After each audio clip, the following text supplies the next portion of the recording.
Good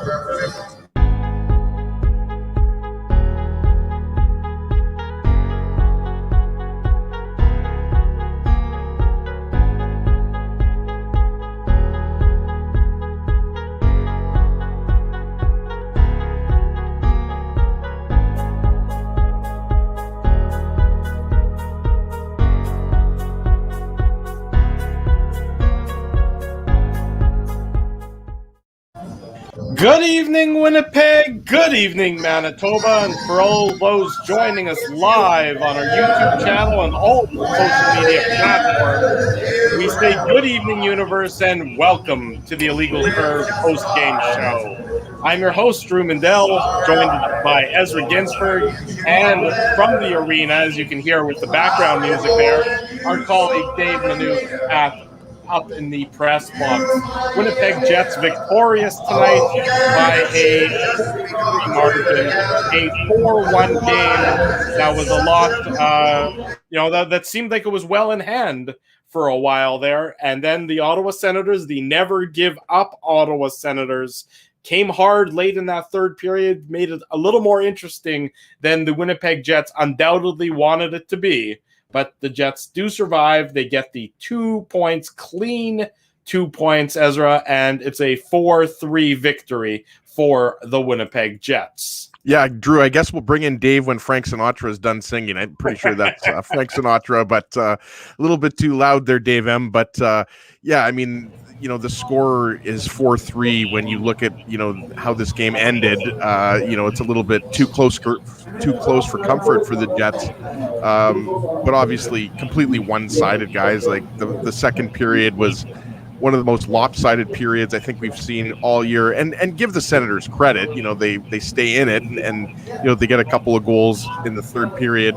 Logan Stanley takes that roughing penalty, and Josh Norris is a player that I've always liked, and this Senators team is improving game by game. We know that they just beat the Montreal Canadiens, but this was all Jets guys, and it was kind of funny, right? Like in that second period when Kyle Connor scores that goal that obviously goes off the stick of Chris Tierney, Dave, you're thinking, like this could have been a 5-1, 6-1 game the way that second period was going, and all it takes is that goal by Norris, and all of a sudden the Senators have some life. But, this was all Jets for the majority of the game. And, heading into this game with Pierre-Luc Dubois, only having one goal in his last seven games, I thought the fact that he got a couple of goals, even though, the first one wasn't a beautiful one, that was big, because going into this game, that was kind of the big storyline, that Dubois, Wheeler, and Stastny, hadn't been putting the puck in the net maybe as much as you would like. So overall, even though, it was a little bit nerve-wracking towards the end, a pretty good win, all things considered, for the Jets. It's funny. It was one of those games where you're watching it and you think to yourself, that save Forsberg made in the third period on Scheifele really shouldn't have had a big impact on the game. And it was ironically, as I'm sitting here tweeting from the Illegal Curve account, I'm thinking to myself, well, maybe I should tweet, remember that save.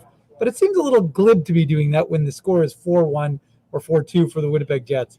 And then they start to roll. But you're right, Ezzy. I mean, for the most part, that second period was just dominated by the Winnipeg Jets. And even though they give up that goal on the miscommunication between Blake Wheeler and Derek Forbert behind the Jets net, and Connor Hellebuck lost the puck, you really didn't feel like that was a window to allow the Senators in, even though they scored shortly after the Jets had made it 2-0 on that Adam Lowry goal. So to me, it was a function of that second period was just, a real good run. And the Jets looked like a team that felt like they were in cruise control a little bit in that third period and took their foot off the gas. And it's a lesson they need to learn, because to your point, Ezzy, the Ottawa Senators, even though they're the last place team in the division, they just went in and beat Montreal, and they've been playing well of late. So you couldn't really afford to take them too lightly. Well, you look at the teams. They've beaten Toronto a number of times this year. They've beat the Jets previously. Of course, we remember that game. With 9 seconds to go in the third period, the Senators breaking the tie. The Senators play hard. They know their identity. There's a lack of talent on their roster, but they play hard and they do not wilt. And frankly, this is a game. Well, it's 1-0 for the Jets after 20 minutes. If Ottawa's power play, if Josh Norris, scores that power play goal, let's say on one of the first three opportunities the Senators had in their three first period power plays, it's a totally different game than how it ended up being.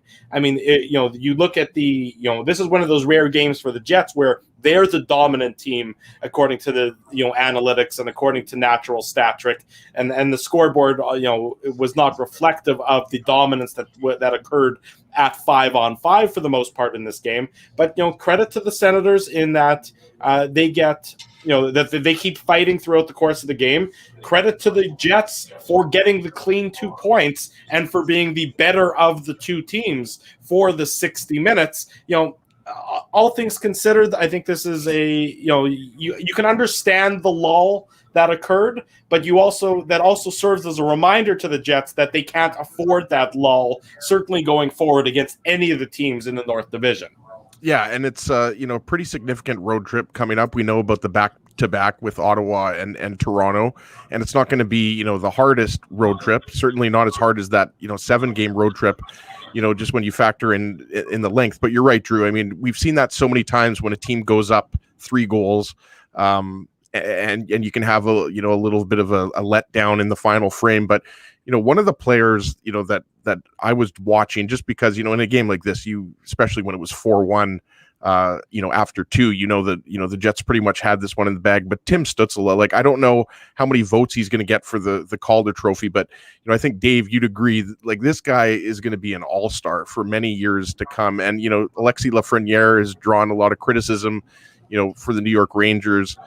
Maybe with his lack of production at times, but Tim Stützle, just the skill level, he reminds you a little bit of Nikolai Ehlers. Some of the things he's able to do, obviously they're different players, but different positions as well. But I mean, he's just a guy that the sky is the limit for him. And Anton Forsberg, I know a lot of people in the chat are talking about him, and I think a lot of Jets fans heading into this game maybe saw that Forsberg was playing and thought, this is the 3rd string goalie, guys. But he was excellent in that win over the Montreal Canadiens, and he's only had 3 starts this year, but he's actually been very good, and that's one of the reasons why the Jets acquired him, right? The Jets didn't acquire him because he was a bad goalie. They acquired him because if one of Hellebuck or Brossoit went down, they knew that Forsberg could step in. Obviously, they were hoping to keep Eric Comrie, but you guys know what I'm talking about. Forsberg's a good goalie. He's been a good goalie in the American Hockey League. He's obviously not a starter in the NHL, but it's pretty nice for him that he's gotten into 3 games here. Looks like he might get some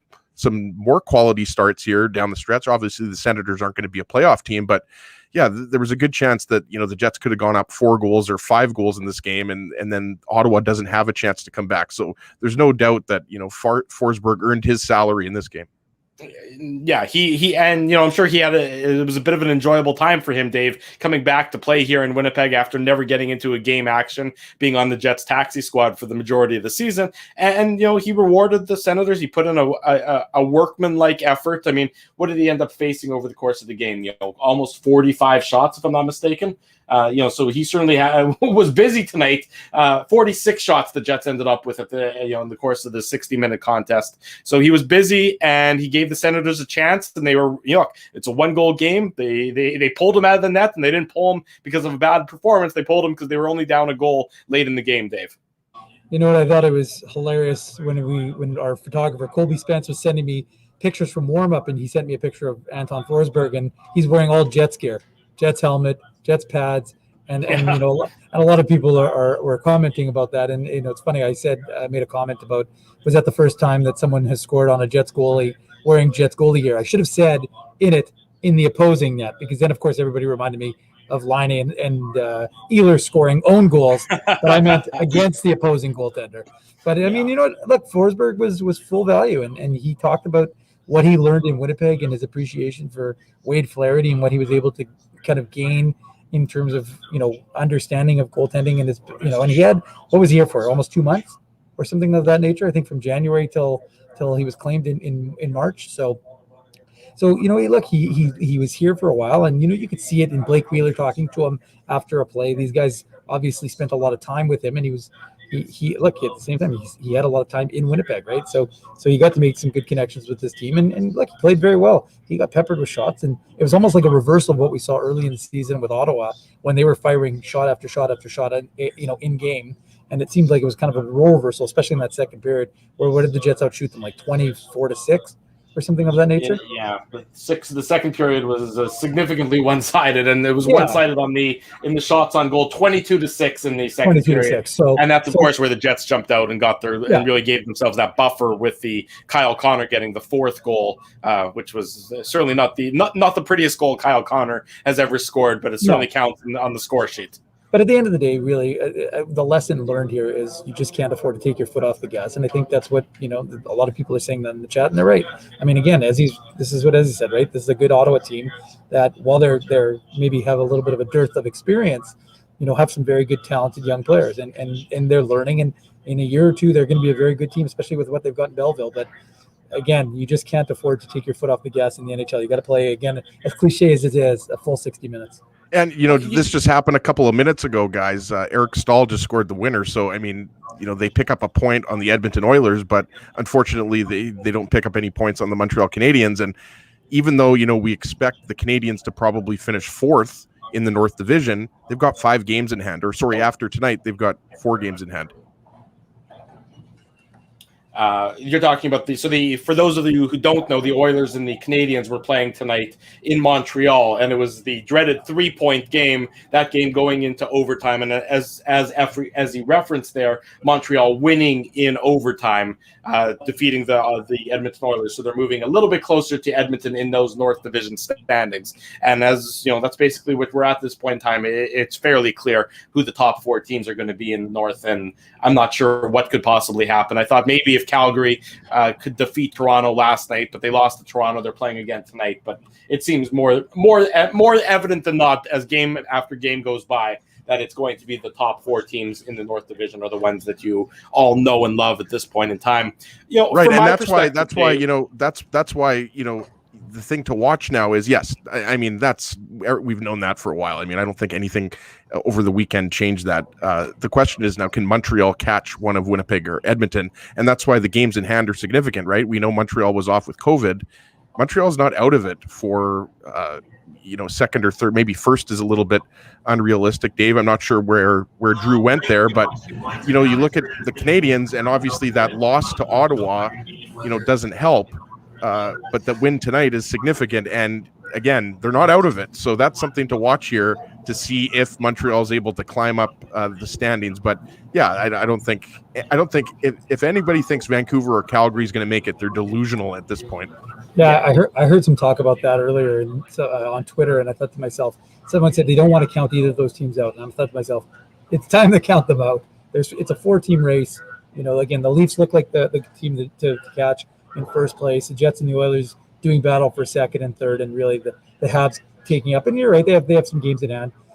But at the end of the day, this is really about jockeying, and it's about doing the right things. And again, coming through these games clean and healthy, and you can't get into bad habits, right? And tonight was an example of a bad habit. You played well. I mean, you killed the first 3 power plays of the game. You killed all of them. Didn't even allow many. I think you allowed 1 shot on the first 2, 1 shot each on the first 2, and 2 in the third one. So the reality is you limited Ottawa. You didn't give them a ton of chances. Your PK continued to have success. And then again, in the second period, you started to do what you do when you're a more talented team. And the Jets took it to the Senators. And then in the third period, they took their foot off the gas. And that's, I think, the message they're probably speaking about right now in the post-game show. And I wanted to mention this too. Go ahead, Drew. I was just going to say, Dave, to your point, the Jets' best players tonight were the best players that are on their roster. I mean, if you look at the possession numbers, and I'm looking at it here on my second screen, Jets are well over 60%, and everybody, on all the top 3 lines. It actually wasn't a great night for the fourth line, the Perreault, Thompson, Lewis line. They only had a Corsi for of 33%. But the other players for the Jets, the guys the Jets are going to most rely on night in and night out to lead them to victory, were the best players for the team. And that's what you want to see. You want to see a guy like Dubois, get back onto the score sheet with his couple goals. And you want to see Wheeler getting some points. And, you want to see that line starting to get some offense together. And of course, Kyle Connor getting his goal. So, way more good than bad for the Winnipeg Jets tonight. There's obviously some areas that they need to clean up. You would have loved them to sort of just shut it down when it was 4-1 late in the third period. They weren't able to do that, and I'm sure that's something that they're going to pay attention to, not dwell on, I would say, but pay attention to. But that's, certainly more good than bad for the Jets tonight in their 4-3 victory over the Ottawa Senators, Ezzy. Yeah, I was just going to say, I really like Tucker Pullman's game, and I'm not sure if it was Dave or Drew tweeting. I saw the, is that Tucker Pullman or Bobby Orr reference? That was Pierre Manouk. And, they had a great game last game. And, even though they didn't, get the wins against the Toronto Maple Leafs, I really liked, that pairing. And that's kind of something to watch, as we talked about on the Saturday show, right? Like it's been the same lineup for how long now, right? And you wonder, unless there's a couple of losses in a row on this road trip, you wonder, is there going to be any line juggling? Certainly based on, tonight's game, I don't think we're going to see any line juggling in the game Thursday night versus Montreal. But you're right, Drew, the fourth game maybe, didn't have one of their stronger games, but, we got to talk about Andrew Kopp. I mean, Dave tweeted this out, he's having a career year this year, and obviously a shortened season, but, just a beautiful pass to Adam Lowry. I thought that was probably the nicest goal the Jets scored. They weren't pretty goals tonight, boys, but, the Jets will take them.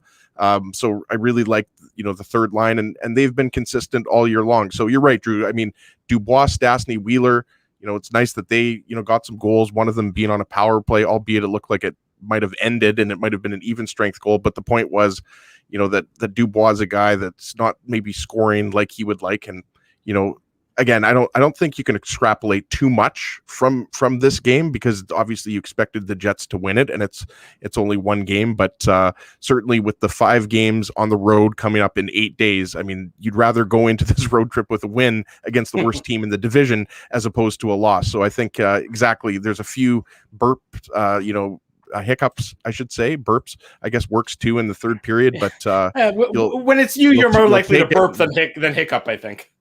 Yeah, exactly. Yeah, exactly. Your point well taken there, Ezzy. And this is a Jets game that they get the 2 points against an Ottawa Senators team that they are better than, but that so many other teams have not been able to get the 2 points against the Senators. And I think that when you look back at season's end, the Jets' success against the Senators is going to be a factor in the fact that this team is going to handily make the playoffs. And I'm sure that if you're going to go into, Calgary at season's end, that they're going to look back at all the losses they've had against the Senators, Dave, and say, yeah, those are, huge losses. Those are signs that, that are when our season was going off the rails success-wise, that was an indicator that they weren't able to win those games that they quote unquote should win. And you can say the Jets' record against the best teams in the North is only average, and it is only average. That's so be it. Their record against the bottom feeders in the North Division, against the Ottawas, the Vancouvers, and the Calgarys, is so damn good that you only need to go 500 against the best teams to qualify for the playoffs, Dave. Yeah, and Scott Billick of the Winnipeg Sun asked Paul Maurice this today in the pregame availability, and he spoke about, is this a game you should win? And Paul Maurice has, done well. I mean, he's not a neophyte when it comes to handling media questions, and the reality is he knew what to say. He didn't diminish what the Senators team is. He also didn't put him on a pedestal where it looked like he was being completely disingenuous.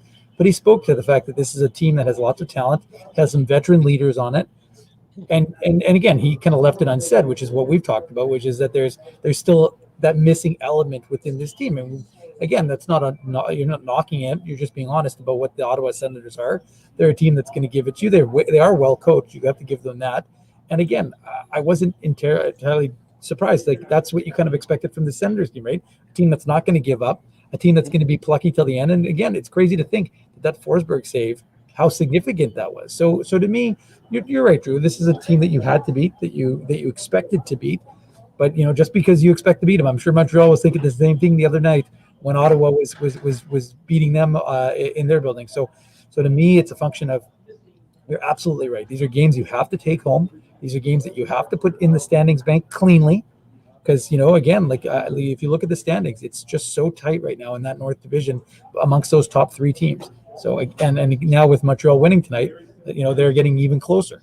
So I just think it's absolutely a function, and it's a function of beating a team you should beat. But how many times have we talked about that idea of beating a team you should beat and then you lose to them? So to be able to do it consistently is obviously very important in terms of adding to the standings bank. It happens all the time, to your point, Dave. And so there's almost two aspects of tonight's game that I think are positive for the Jets. Obviously, one, that they get the clean 2 points. I mean, you can't, and that's the most important, because you need to put those points in the bank when you can get them. And two, their play at 5-on-5 and their control of the game at 5-on-5, I think is a huge factor as well. Their success, so that this isn't I'm going to say, for lack of a better term, this isn't a cheap win. This is a well-deserved win for the Jets, a game that they controlled, that looks closer on the scoreboard than it really was reflecting in the play on the ice. And that's what the Jets will obviously needed, and that's what the Jets wanted, and that's why they can be happy, with the 4-3 victory over the Senators. As a quick thought, then we'll go to Jets head coach Paul Maurice. Yeah, and I think what can't be lost in this is that, the Jets were coming into this game, not playing their best hockey necessarily, not just the 2 losses to Toronto, but, kind of the way that road trip ended. So I think, again, heading on this road trip, feeling good about your game and feeling good about yourselves, even though the third period maybe wasn't, the best finish to the game, and you let Ottawa kind of creep back into it. It's obviously more good than bad. I agree with that, Drew. Yeah, exactly. Let's go to Winnipeg Jets head coach Paul Maurice. He's at the dais, so here's the Jets head coach.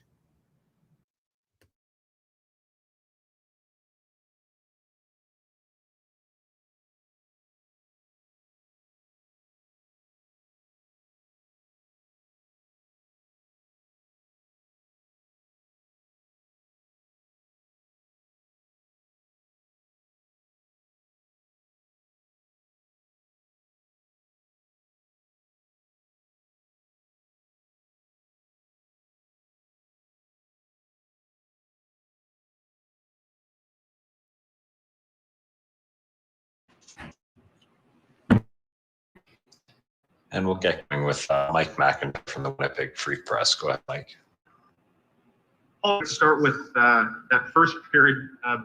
Not ideal, I guess, to be shorthanded 3 times, but did you think that maybe that extra break, that day of practice, maybe helped some of the jump that it seemed you guys had off the hop?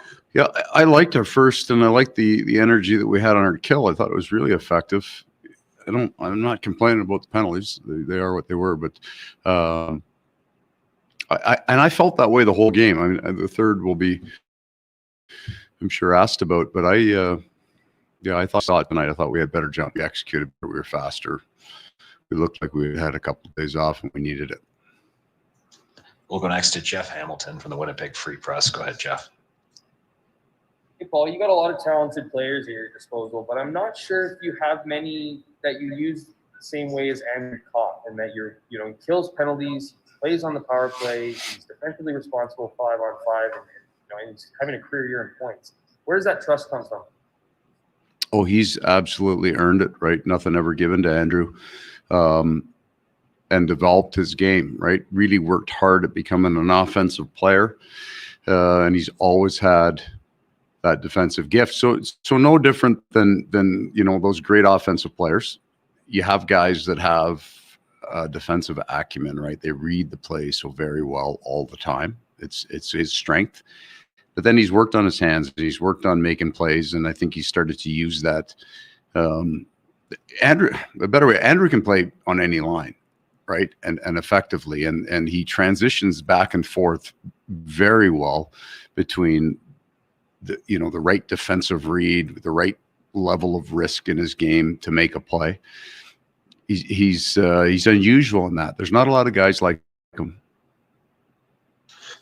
Next to Paul Friesen from the Winnipeg Sun. Go ahead, Paul. Allow me to be the one to ask you about the third, Paul. I'm sure you would have loved to just clamp down a 4-1 lead. What happened? I think we did.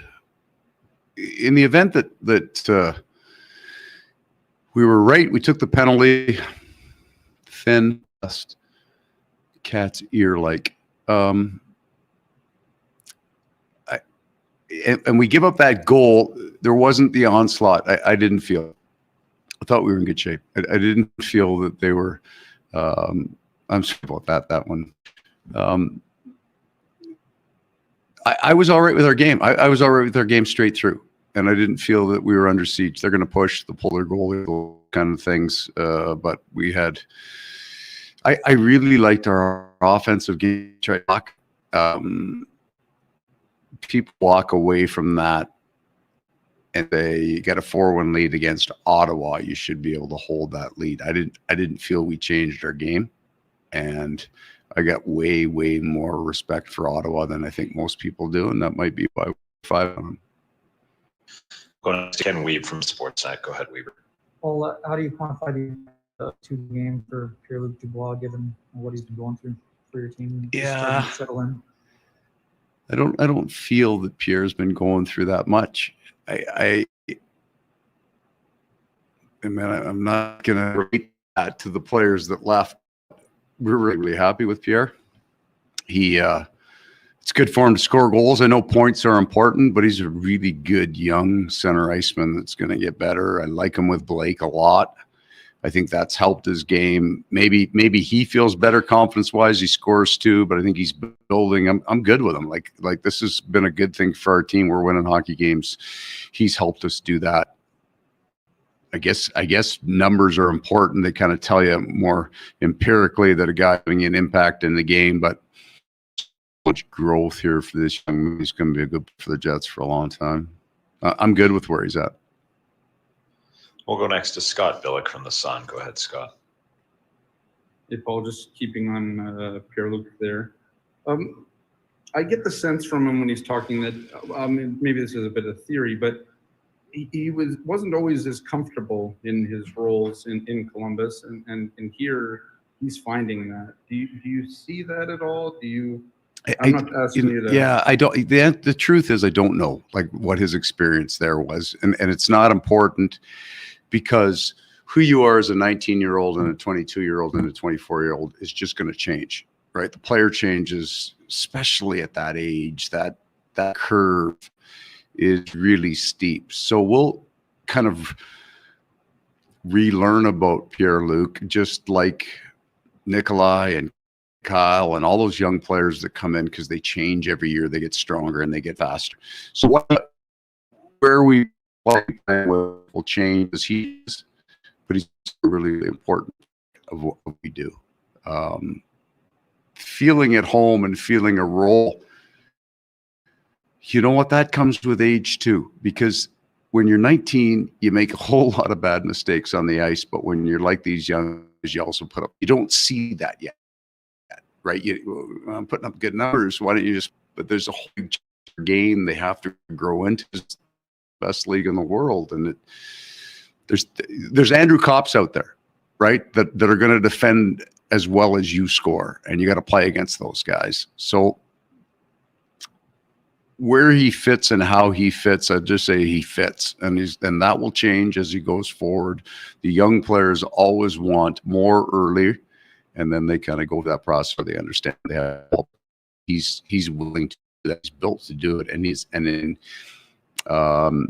innate for him to do some of those good defensive things. So he has that, and then he's just going to grow and play against the other team's best at some point in time.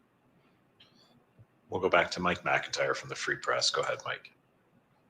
Oh, you've talked about playing Pierre-Luc with Blake and why you think that can be a good fit for him on that first goal. Is that what you really like to see? Blake's an elite playmaker and passer in this league, and that Pierre-Luc just rips that shot, doesn't look to defer to anybody. Right. I see he had 5 shot attempts tonight. Right. I'm not sure where that ranks, but it would probably be up there with his numbers. For sure. So you like so the part about that is it turned the under pressure. He comes out and makes that pass. I think Pierre can do that with his eyes. He controlled the puck like that, and I don't think that's necessarily been a part of his game because it's not for most of those young players. You'll see Kyle Connor does that now, and he never did that when he first came in the league. Right, take a guy one-on-one, understand his speed and how to use it. So Pierre's going to learn that from Blake, and then at some point in time, he'll play with different kinds of. Be the guy doing that, right, and finding those guys in the holes, and that's players always learn so much more from their peers and their colleagues than they do from the coaches. We're systems. We're trying to teach 5 guys how to move. That stuff they learn from each other. Jeff, Free Press. Go ahead, Jeff. I want to stay on that Blake kind of connection. I'm just kind of curious, when you watch them, there's a comfort level there. It almost feels like the game slows down for him.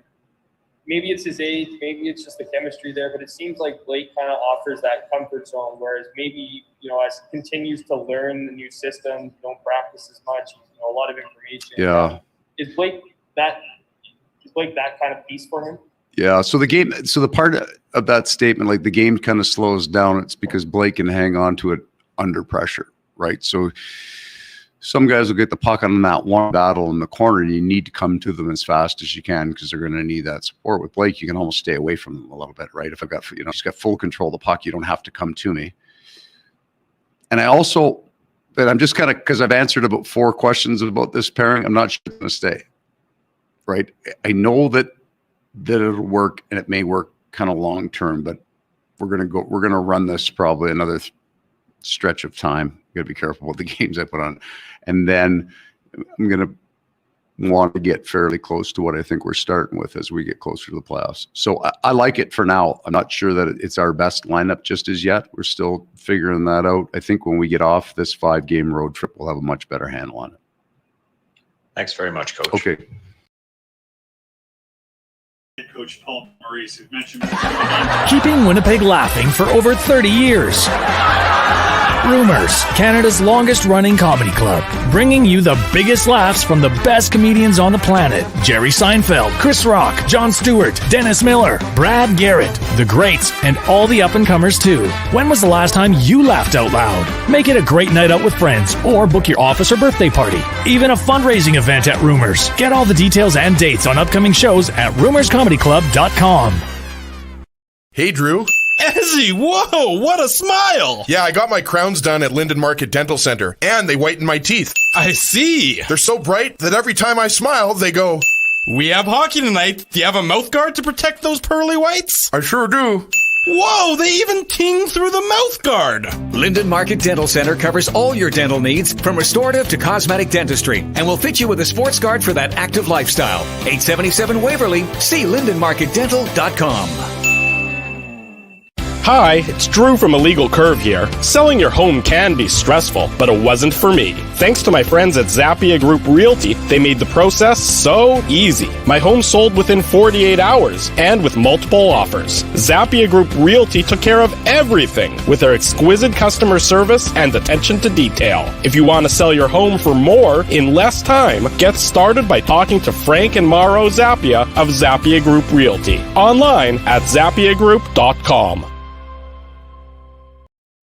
While you can't always count on your team winning, nor your favorite player scoring, one thing you can always count on is Bernstein's Deli. They've expanded their services because the team at Bernstein's Deli wants to accommodate your needs and keep you safe. Open Tuesday to Saturday from 9 a.m. to 6 p.m. to serve you. Head to your phone, in-store or online to shop for groceries or order meals from the restaurant, like the legendary Illegal Curve sandwich. Just go to bernsteinsdeli.com.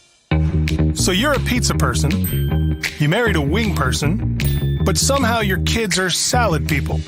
You can't pick your fam, but you can pick your BP meal deal, starting from $18.99 for takeout or delivery at bostonpizza.com.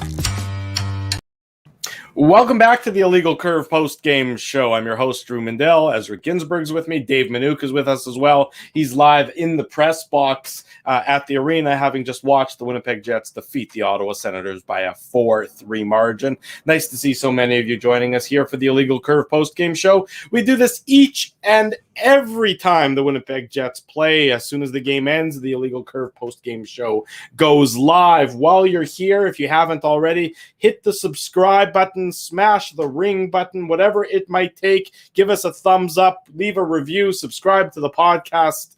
Do all those great things to help support us here with the Illegal Curve post-game show and the Illegal Curve hockey show on Saturday morning. Gentlemen, always interesting to hear from Jets head coach Paul Maurice, and he continues to say that the lineup that he's using currently is unlikely to be his lineup come playoff time, and he's not even sure that it's the optimal lineup that he would deploy, which I think is a particularly interesting tactic for a head coach to take. But the results are the results, and it's working. And so right now he knows that this is the opportunity that he has, which is weird that it's in the middle of the season, to sort of try some different things with this Jets grouping. What I think is even more interesting is what's happening in the chat. There's a lot of good talk happening about Andrew Kopp's next contract. We all know that, he's a pending free agent, and, the way he's playing, we talked about it earlier, he's hit career highs, right? 30 points now on the season, 12 goals. And, someone even said $5 million, guys, like, it might be that high. I certainly wouldn't be surprised if it was $4 million, but, yeah, Drew, I mean, I don't know what there is left to say aside from about the lines. I mean, the big move would be Paul Stastny going up the middle, right? And the way the Jets are playing these days, even though, those 2 games against the Leafs maybe weren't their best 2 games, even though the second game was obviously the better one, I don't think much is going to change. Why would you expect the fourth line to change?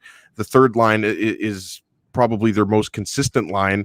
And Scheifele, Ehlers, and Connor are their 3 best offensive players. So the big move would be moving Paul Stastny down and probably moving Andrew Kopp up to that second line. But we'll see what happens on this road trip. The 2 games against Montreal are going to be huge. We talked about it before we cut to Paul Maurice. I mean, the Canadians do have a chance at catching the Jets. And certainly if they're able to, that's what they're thinking, right? Like they see, the Jets coming in, and they're saying, well, if we're going to catch them, I mean, we got to beat them a couple times. They certainly have to win one of them, but they're obviously going to go for both wins. So, we'll see what happens there, in those 2 games. Maybe if, the Dubois, Stastny, Wheeler line struggles a little bit, that's when you'll see the move. But I'm not surprised, and I don't think you guys are at all either, that Paul Maurice said that, and he's going to continue, rolling with these 4 lines. And one of the most interesting things I thought he said in that press conference is what he said about Pierre-Luc Dubois when asked by Scotty Billick, if, he knew anything about, his comfort level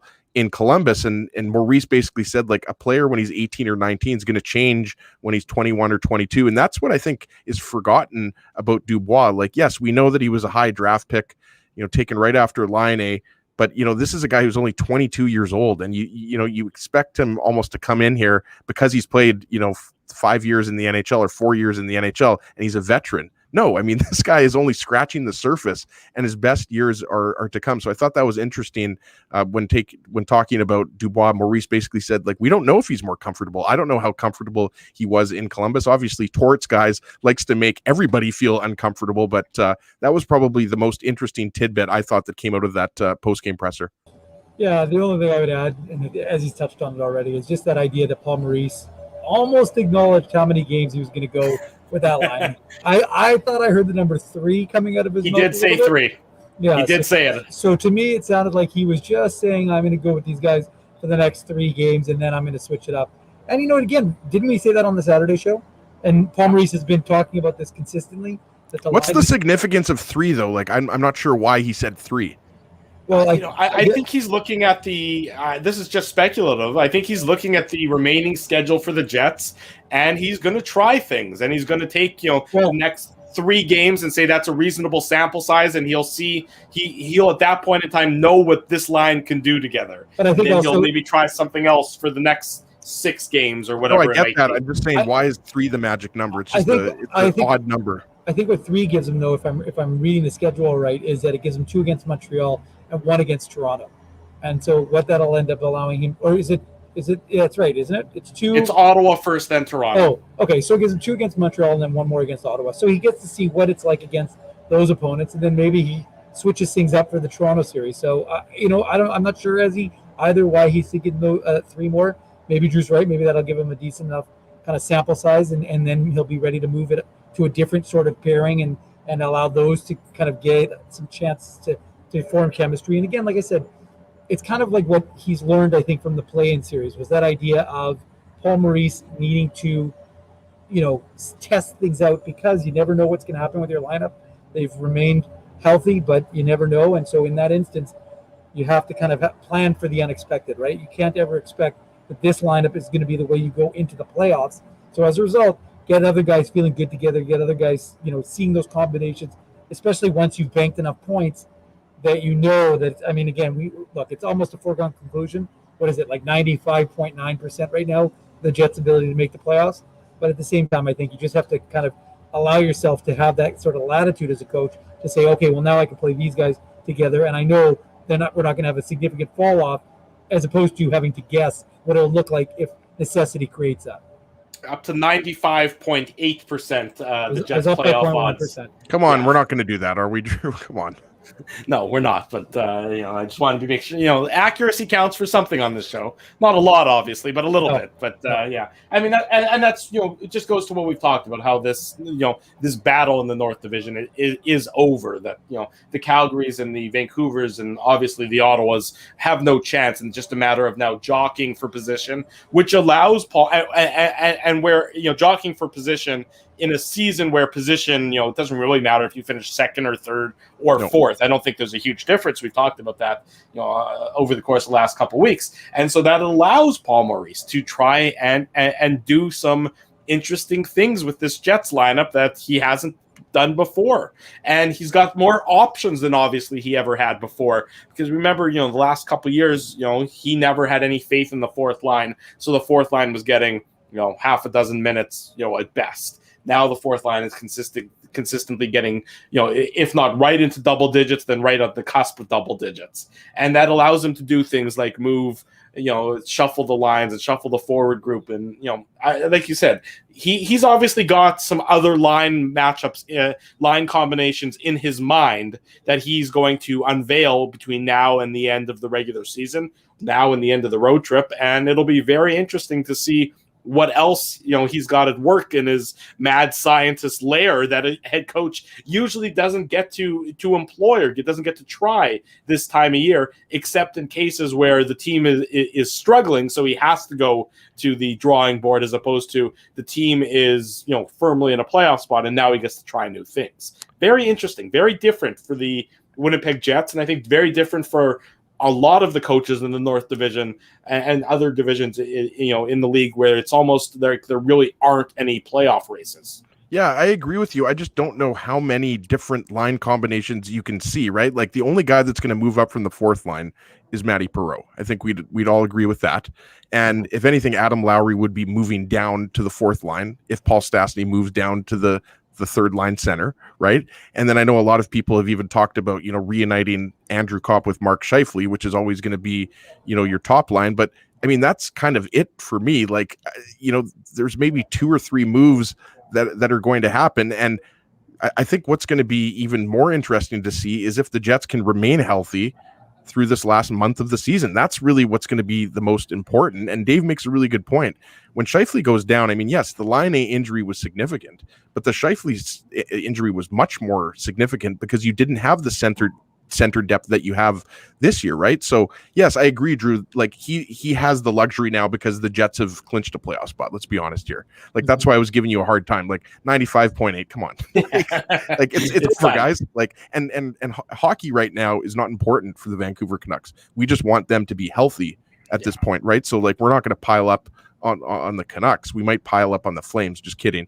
But I mean, but hang on, Izzy. I want to stop you right there for a second. I thought the best comment from Paul Maurice's media availability was his subtweet there of a team like the Calgary Flames, where he, where what Maurice said, I take the Ottawa Senators seriously. I give them the respect. And that, is why the Jets are 5-1 against the Senators. And you could see the underlying context of that line is a lot of the other teams in the North Division, namely the Calgary Flames, because I think they're the ones who almost have the worst record against Ottawa that, that aren't in the playoffs, didn't take Calgary seriously, didn't take Ottawa seriously, didn't give them the respect. And that's why the Flames record against the Senators is so crummy this year. Yeah, and the Jets and Flames, obviously, of all the teams in that division, the Jets and Flames do not like each other. I think there are a lot of teams that don't like the Flames, but you're right.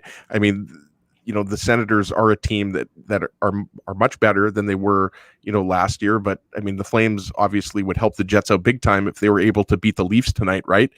And then the Jets would stay, what are they, 4 back now of the Leafs as opposed to being potentially 6 back again, right? Let me ask you that there. Let me ask Dave this. Do you really care?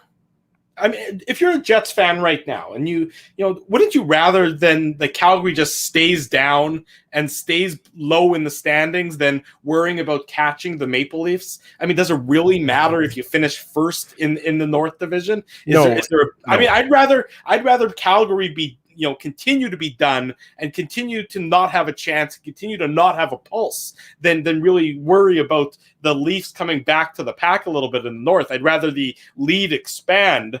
You know, you've already got your 2 points. If you're the Jets, I'd rather Calgary continue to lose tonight. And who cares if the Leafs keep pace with what you're doing? I'd rather Calgary continue to not have a chance. Well, yeah, no, it's a good point. And I think we're going to be talking about that, you know, from now until the end of the season, right? Because I mean, the argument against, you know, not caring, I guess, if you finish first or not, would be that there might be some complacency that creeps into your game. But the reality is, guys, yeah, Dave talked about this on Saturday's show, right? Like, there's this kind of, I guess there's this myth out there that the way you finish in the regular season is going to have an impact on how you play in the playoffs. And it's just not true, right? Like, if that was the case, Tampa Bay wouldn't have been swept by Columbus 2 years ago, right? They were obviously, you know, one of the best regular seasons of all time. So, I mean, the argument to support what you just said, Drew, is it doesn't really matter if you're a playoff team, you just get in. Like, we hear that all the time from coaches, from players. Like, making the playoffs is actually harder than, you know, winning a round in the playoffs is kind of, you know, the old joke, right?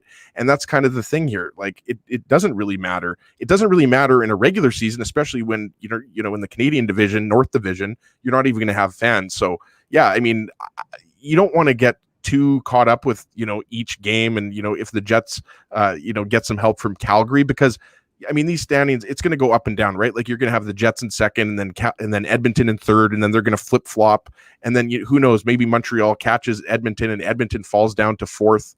So to answer your question in kind of a long-winded way, no, if you're a Jets fan, I wouldn't worry too much, you know, about Leafs games that are happening at this point in the season, because, you know, you're going to have to go through the Leafs anyways to get to the West Final, right, Drew? Unless they were to get upset. It sounds weird to say that you're going to have to go through Toronto to get to the West Final. But again, this is the weirdest year of all time. But yeah, you're right. Yeah, no, I think as he hit it on the head. And I think the only reason, I think I saw it, one of our commenters just said it, the only thing you may want home ice advantage for, Drew, is that idea of last change and controlling the matchups a little bit. So for the Jets, that definitely be in it. No, I mean, it's a worthwhile point. And I think it's probably what you're going to be challenging for in the playoffs or in the race to the playoffs, is that idea of getting to final change. And I think it's a very good point that CMAC, I think it was, made in the comments, and I saw it, and I agree with them. I think that would be the kind of the carrot that you're feeding your team, because I you know, again, like I said, to me, what is the biggest advantage is being able to get the matchups. Like, you know, when you now matchups are less important when you have four lines that are rolling. Sure. And you're feeling confident in your four lines. And Paul Maurice has talked about that, and he's alluded to the idea that he feels comfortable having any of his lines out there. But I mean, at the same time, you know, if you have a defensive matchup, you're probably feeling more confident if it's Adam Lowry's line taking it than it is if it's Mark Scheifele's line taking it. So from a coaching perspective, that's definitely going to be the big carrot for this team, is to continue to push for that. Because again, you're not going to necessarily say that to the team, but that's probably the underlying thought within the coaching staff, I would imagine. I agree with you there. Calgary Flames, by the way, against the Ottawa Senators this year, 2-4-1. So, you know, you can see a team that should be better than Ottawa, a team that is on paper better than Ottawa, has not succeeded against Ottawa. And I think that, you know, that speaks to, you know, Paul Maurice. You know, look, I get the criticism of him. I've criticized him. He's done a good job with this team for the most part this season. He has them beating the teams they should beat, and that is a pretty good sign of a coach who still has the attention of his team. When the Jets' record against, you know, Ottawa, against Vancouver, and against Calgary is what it is this season, that means that they're doing something right. And that's, you know, and that's a large part of that has to do with coaching. The Jets against Vancouver this year, 5-2. The Jets against Ottawa this year, now 5-1, and the Jets against Calgary this year, 5-2-1. You beat up on the lessers. You hold the court against the teams you like to think of yourselves as relatively evenly matched with, and you're going to be a successful squad. And that's what the Winnipeg Jets are this season. Yeah, let's leave it there. Sorry, Yazzie, one final thought. Go ahead. No, yeah, just quickly, Drew. I was going to say, having watched the Jets play, Ottawa tonight and Calgary recently, I don't know if Calgary is much better than Ottawa, right? Like Paul Maurice talked about this. Ottawa plays harder. Well, no, they absolutely do, and it's a surprise with Daryl Sutter behind the bench. It kind of had an impact early on. We talked about that. What did they win 4 of their first 5 under Daryl? But after that, Calgary is done. We talked about that.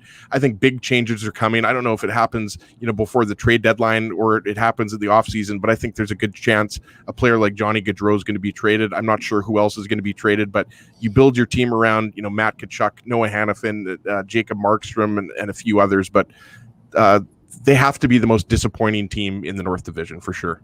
No, the only thing I want to point out. Sorry, Jory, do you have a breaking news or big news or something?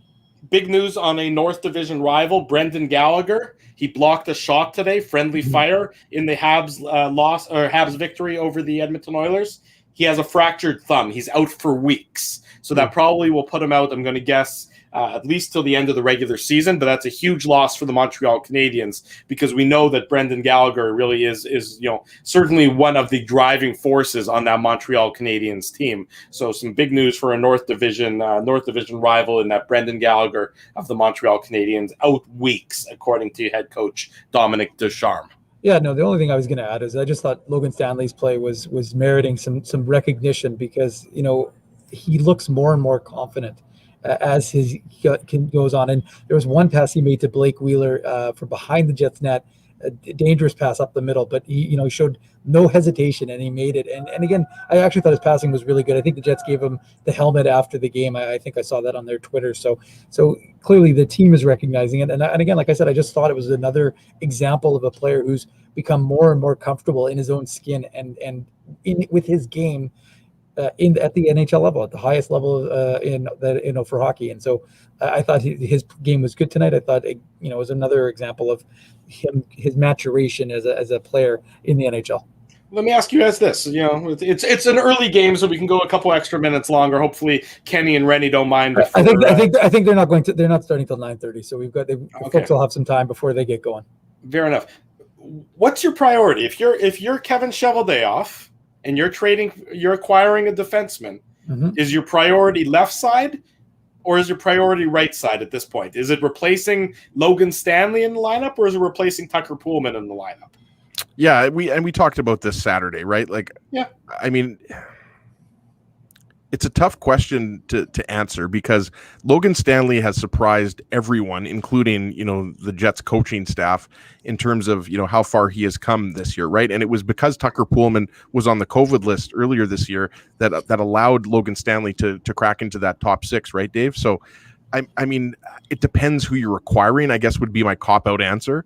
Right. It's a good cop-out answer. Well, but like just looking at that left side, right? Like, you have to almost play the, who comes out first game, right? Yeah. And it's obviously not going to be Josh Morrissey on the left side. So if you acquire a left shot defenseman, Derek Forbort and Neil Pionk, I don't know if you want to break that combo up.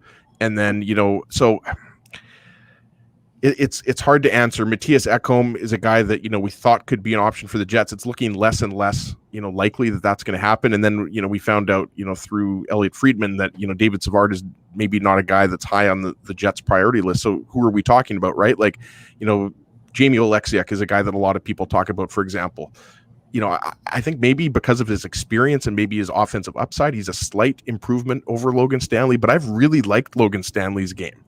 So, the more and more I watch this team, like I kind of, defer to the right side. And, that means, Tucker Poolman most likely, but he's on the top. Like, it's very hard to figure out, what the priority would be. But, I'll say I would probably lean towards the right side and see what Dave has to say here.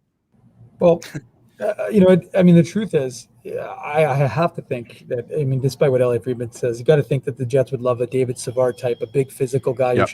who prevents, high danger chances. And it's funny because I don't watch a lot of games outside the Winnipeg or even the North, but I happened to catch a little bit of that Columbus, Florida game that was on television last night. So I watched a bit of David Savard's game, and I watched the Columbus Blue Jackets, who, by the way, have stunk of late. And I think pretty sure Patrick Laine got benched after he gave up the puck, which led to the second goal against what, Drew? I was going to say, is it even news at this point in time when Tortorella benches Laine? No, probably not. But anyways, so the point is though that Savard is a big boy, and to me, again, if you look, ideally Logan Stanley has played, and again, like I said, I've watched the kid play since he was playing in the AHL, and you're impressed by him. But at the same time, you're probably going to want a proven veteran in that role, and you're going to want to have depth. So I would think if you're the Winnipeg Jets, you're going to want. And again, I thought Tucker Poolman had a good game tonight, but at the same time, I think he's playing above his head. I think that ideally you're going to have a guy like David Savard paired with Josh Morrissey, and have Neil Pionk paired with Derek Forbert, and then your third pairing is where you have a little bit more latitude. But realistically, again, like, you know, if you're going to have Dylan DeMello, I don't know why people seem to have really kind of start to crap on Dylan DeMello, but if you look at his numbers, they have actually been pretty good. So he seems to be look at his goals and they think that because he's not scoring goals and he's not getting assists. Well, but I mean, if you ever thought that Dylan DeMello was going to be a points producer, you weren't paying attention to what Dylan DeMello brings. And I think the reality is, if you look at his numbers have been pretty good, and he's been one of the better defenders for the Winnipeg Jets. So sometimes it's easy to pick on the guy, I think he's actually been better than people give him credit. So I think you have Dylan DeMello, and, you know, again, whether it's, I mean, if you throw Tucker Poolman on his offside, or you throw, like, again, you're going to have some depth. Maybe, or you leave Logan Stanley in. Again, I'm not trying to pull Tucker Poolman out of the lineup, but I'm just saying that if the Jets are going to kind of go for it, I think that in this season they're going to go for it with a guy like a Savard who stabilizes Josh Morrissey, and I think that's the key, because we've talked about it. You're asking Josh Morrissey, in my mind, to do much more than he's trying to do too much, right, within that pairing. And I think if you give him that veteran guy who's going to allow him to kind of settle down his game a little bit, you'll see a much better Josh Morrissey this season. And one thing I think, you know, another player we should mention that was included in the chat on Saturday's show, I forget who included it, Mike Riley. I just, like, you know, had my eye on him during tonight's game. And, you know, he's a guy, you know, that you remember he played for Montreal, and he was a Minnesota draft pick, played for University of Minnesota, actually. And, you know, he's a guy that has really good, you know, defensive impact and offensive impact numbers. And, you know, he's a guy, left shot defenseman, I should mention, I guess. And, you know, we talked about this, you know, with John Mattis of The Score on Saturday's show. Like, the trade market is not great right now. When you look at the names out there, right? Like, you know, Taylor Hall, Taylor Hall last year was maybe an exciting name, but, you know, Kyle Palmieri, like, you know, David Savard, Matthias Ekholm. The way I look at, you know, the D prospects, the D candidates, I guess, is if tier one is Matthias Ekholm and David Savard, and then you're looking at, like, tier two, right? Like, I would probably lean towards, like, you know, a Vince Dunn if St. Louis is serious about moving him. He's a left shot defenseman, or a Mike Riley, right? Because then you're talking about a third pairing guy, and then so you have to, I guess, change your expectations in terms of what Chevy is bringing in. He's not necessarily bringing in a guy to play in your top four. He's giving the bottom pair an upgrade, right, Dave? So, you know, when Matthias Ekholm's name was out there a couple of weeks ago, that's what, you know, you were thinking, okay, well, he can come in and, you know, he can play in your top four, which, you know, then begs the question, you know, who's the guy that gets squeezed out, because he would most likely be your second pairing left shot defenseman. But I look at Vince Dunn or Mike Riley or even a Jamie Oleksiak as kind of guys I would personally prefer. But we know that Chevy probably has a guy, you know, that he's been working on and has his eye on. It might be somebody that, you know, we haven't even been mentioning. But aside from Ekholm and Savard, Dave, like, you're talking about more third pairing guys, right? Well, you speaking about, you know, Chevy and his stealth history at the trade deadline, you know, remember everybody was focused on Derek Brassard, and when and Derek Brassard didn't end up here because Vegas put in the block on him, and then where did Chevy go? He went out and got Paul Stastny, and we know how that turned out back in 2018, and, you know, Paul Stastny still back in Winnipeg again now, and a key contributor to this Winnipeg Jets team. My watch says it's 9:30. My watch also says there's a national championship basketball game I want to go watch. So we're going to hand off the post. Who you got, Drew? Gonzaga? Well, Gonzaga apparently had a lousy first half. I haven't been able to watch any of it. And Baylor is taking it to Gonzaga after the first 20 minutes. So I'm going to go catch. Well, sorry, Dave, go ahead. What were you going to say? I was going to say, more importantly, send people to Sean and Ken, but make sure that's what I was going to do. Hold on. Make sure they go to illegalcurve.com to see the recap and hit the like button before they head out of our show. Exactly right. On that note, everybody, we thank you for joining us for the Illegal Curve post-game show. hit the subscribe button, hit the like button, ring the bell, whatever you do, subscribe to the podcast, leave us a review, leave us a comment, tell us why you love the show. It really helps us and encourages us to do it each and Send Drew some hate mail, whatever. Send me some hate mail if that makes you feel better, as he does it all the time. Kenny and Rennie, Sean Reynolds, Ken Weeb, they're on their YouTube channel with the post-game show. You can go check that out. We remind you we'll be back Thursday night about same time, sort of 8:30, 8:35, right around that, to recap the Jets and the Montreal Canadiens. And of course, Saturday morning again, 9 a.m., the Illegal Curve Hockey Show. Big thank you to all of our sponsors: Rumors Restaurant and Comedy Club, Linden Market Dental Center, Bernstein's Deli, Zappia Group Realty, and Boston Pizza. Support these fine local businesses because they support Illegal Curve Hockey. All your post-game recap information is available on our website. Dave Manouk, what's the website? A little website called illegalcurve.com. There you go. And for Ezra Ginsburg, for Dave Manouk, I'm your host, Drew Mindell. Thanks for watching. This has been the Illegal Curve post-game show.